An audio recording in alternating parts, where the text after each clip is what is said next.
Je suis l'épouse de la personne dont je veux vous parler, qui est décédée en 2005 suite à une maladie qui a duré 2 ans. Donc ça a commencé en 2002, nous étions en vacances en Europe, quand mon mari m'a dit « J'ai un petit bouton dans l'oreille, est-ce que tu peux crever ça ?» On voit un médecin, on voit un oncologue, on voit un radiologue, on voit plein de médecins. C'était tellement envahi de cellules cancéreuses qu'il n'y avait plus rien à faire. Ça, je l'ai compris très vite. À un moment donné, plus capable d'avaler. Plus capable d'avaler, ça veut dire qu'on ne sait plus se nourrir, qu'on ne sait plus boire, qu'on ne sait plus rien faire. Alors, gastrostomie, gavage, donc nourri par un liquide qu'on donne comme un soluté, la même chose. Et c'est un peu comme ça que ça s'est terminé. Le médecin nous a vraiment bien conseillé, il a été bien suivi pour le traitement de la douleur et ça a été très vite.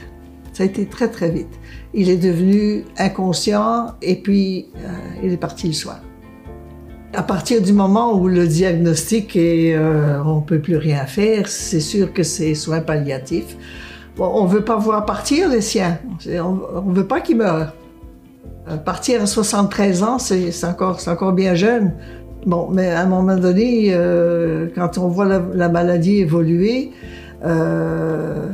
on se dit que bon, voilà, donc si on est bien supporté, si on a l'aide qu'on a besoin, oui, ça va. Alors, c'est auprès des médecins qu'on a réussi à avoir les réponses à nos questions. Et évidemment, c'est sûr qu'on a besoin d'être entouré. J'ai quand même 4 enfants et les enfants étaient très, très présents. J'ai des très bons amis qui m'ont bien supporté, bien supporté. Et bon, il faut du monde autour de nous, mais pas trop non plus, parce qu'il faut qu'on puisse vivre ce qu'on a à vivre ensemble en tant que couple, en tout cas. Pour lui, ce qu'il montrait, c'est que tout allait bien, qu'il était bien là-dedans. Je crois qu'il est parti quand même très sereinement, bien entouré. Je pense que le fait de croire, le fait d'être pratiquant nous aide peut-être à avaler cette grosse pilule qui passe pas nécessairement très bien. C'est plus moi qui allais à la paroisse chercher ce que j'avais besoin que la paroisse qui venait à moi. Et le support, moi je l'ai eu. Je l'ai eu avec mes enfants, je l'ai eu avec mes amis. Ça a vraiment bien été. Mais tant que la personne n'est pas morte, elle est encore vivante et elle peut jouir de la vie, recevoir ses proches, faire tout comme si tout était normal, mais accompagné par l'équipe médicale, mais aussi dans les besoins psychosociaux et spirituels.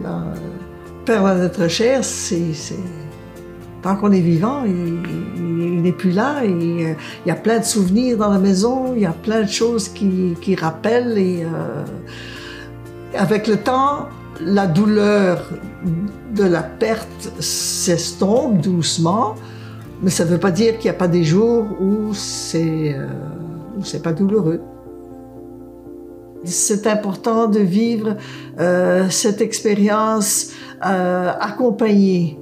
On se pense très fort, hein, ce que je pensais au début, oh, je suis trop fort, c'est pas grave, on va passer à travers, mais c'est quand même une expérience de vie très pénible, très lourde, et il faut s'entourer de gens avec qui on est bien.